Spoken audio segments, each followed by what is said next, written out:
10 years with MS, and I'm going to tell you what actually hurt. And it wasn't the needles, it wasn't the MRIs, it wasn't even the diagnosis day. It was the stuff nobody warned me about, the stuff that doesn't show up on a symptom checklist. And if you're newly diagnosed, don't panic. I'm not about to doom scroll your future. I'm just going to tell you the truth with snacks. Okay, so you get the news. Multiple sclerosis. The doctor says the words, and they just hang in the air. And your brain does this funny little buffering thing. My first coherent thought wasn't panic. It was just, okay, Miss Cool. It was the verbal equivalent of putting on sunglasses indoors, a flimsy attempt to act unfazed while my internal operating system was crashing. I was trying to convince myself, more than anyone else, that I could handle this, that it was just another piece of information to file away. But my mind had other plans. Then I started Googling like a detective with a caffeine problem. I dove headfirst into the digital rabbit hole, armed with search terms like MS prognosis, worst-case MS stories, and how fast does MS progress. Every click led to another terrifying forum post, another clinical study with grim statistics, another personal blog detailing a life I didn't want. I was mainlining information, convinced that if I could just learn everything, I could somehow control it. My brain, fueled by this cocktail of fear and WebMD, immediately started catastrophizing. I was mentally preparing for wheelchairs by Tuesday. I was already picturing how I'd rearrange the furniture, looking up the cost of stair lifts, and wondering if my car could be fitted with hand controls. It was a full-blown, premature renovation of my entire life based on a future that hadn't happened yet. I expected the relapses, the shots, the mobility nosedive, losing independence, the whole dramatic montage. My imagination created this highlight reel of hardship. I pictured myself struggling to open a jar, my hands refusing to cooperate. I saw myself having to give up my favorite hobbies, canceling plans last minute, becoming a burden. I braced for the physical decline, the very visible, tangible things that scream sick person. I emotionally prepared for this worst-case scenario, like I was packing for a zombie apocalypse. My survival kit was stocked with grim acceptance, a stockpile of anticipated grief, and a detailed battle plan for a war I was sure was coming. I was ready for the big, scary monsters of chronic illness, but the stuff that actually hurt, the things that truly knocked the wind out of me, they were in a completely different category. The monsters I'd prepared for weren't the ones that showed up at my door. Shots and infusions? Honestly, they found a rhythm. They just became another part of the routine, like brushing my teeth or taking out the recycling. You get used to the needle prick, the cool liquid in your veins. It becomes a boring medical errand. MRIs, they're just loud magnets and a great uninterrupted excuse to listen to podcasts or an entire album. It's 45 minutes of forced stillness. Annoying? Yes. The soul-crushing challenge I expected? Not even close. What I didn't prepare for, what no search result could adequately explain, were the invisible categories, the subtle, quiet thieves that steal parts of your life without making a sound. Let's talk about them, because if I knew this at the start, I would have saved so much energy. I would have stopped training for a marathon of physical pain and started preparing for the mental and emotional gymnastics that were actually required. So stick around to the end.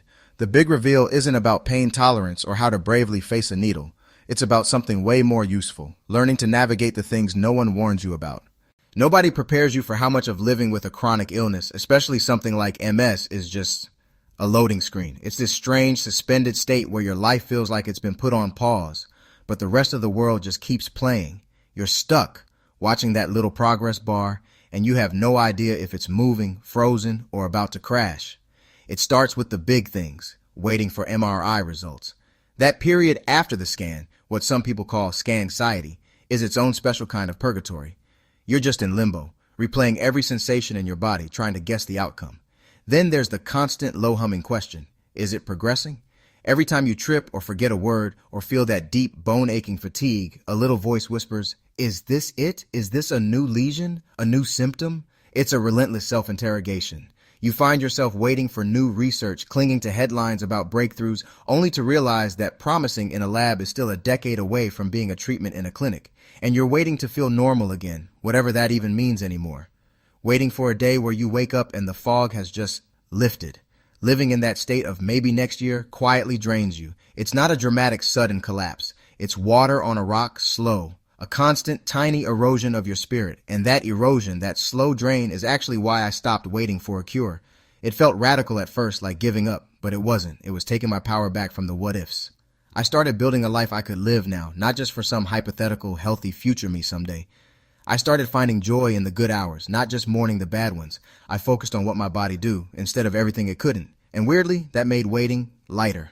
The loading screen is still there, but now I've got other windows open. Life is happening alongside the waiting, not just after it. Also, a very practical pro tip, never ever open test results from your patient portal at 11:59 p.m. Nothing good comes from that. Your midnight brain will turn a perfectly neutral sentence into a declaration of doom. It's pure chaos. Wait for the morning. Trust me. Okay? Next one is sneakier. When you get a diagnosis like this, you brace for the big, dramatic fallouts, the movie scene betrayals. But honestly, that's not what hurt the most. It was the subtle stuff, the quiet, almost imperceptible shifts in the social landscape around you. It wasn't an earthquake. It was erosion, a slow, steady wearing away of things you thought were solid rock. First, there were the friends who just disappeared. Some vanished completely, like a magic trick you never asked to see. No fight, no final conversation, just silence.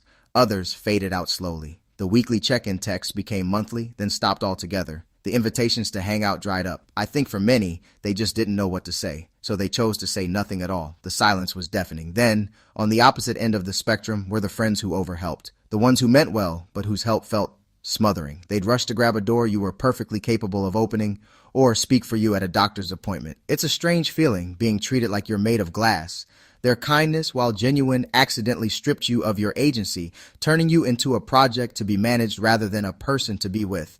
And of course, there was the classic, "but you look so great." It's meant to be a compliment, and you try to take it as one. But it lands with a thud. It's a well-intentioned dismissal of the invisible war happening inside your body. Because we both know that looks aren't lab results. You can look fantastic on a day when your fatigue is a 10 and your pain is a 7. The comment creates a chasm between your reality and their perception. This created a new kind of social limbo. I was too sick for some spaces, my energy too precious to spend on loud bars or long nights out. But I was too functional for others. I didn't look sick enough to belong in certain support groups, creating a profound sense of isolation. You're caught between worlds, not fully belonging to the healthy or the visibly disabled. In this new world, people need a label for you. You either become the brave one, a symbol of inspiration they can point to, or you become the fragile one, someone to be handled with kid gloves. There is no in between. There's no room to just be a person having a bad day. So what hurt wasn't losing everyone. It was the painful, slow-motion realization that some relationships were conditional. They only worked when you were the old, easy, healthy version of you. They were built for a person who didn't exist anymore. But there's a gift in that painful clarity. You learn with absolute certainty who is willing to meet you where you are. The friends who learn to text instead of call, who suggest a quiet coffee instead of a loud concert, who just sit with you in silence when you're too tired to talk. That's not just friendship. That's gold. Also, you get really, really good at boundaries. They're no longer a vague self-help concept. They're a survival tool. And now, they come with flavor. It's like leveling up in a video game you never asked to play. Patience stat, +3. Boundary setting, +5. Social radar for spotting who's worth your limited energy, +10. This one cut the deepest. Identity, career shifts, energy budgeting, not recognizing yourself some days, redefining productivity. Nobody tells you MS will make you renegotiate your entire personality. I used to be spontaneous. Now I'm like, let me check my fatigue forecast.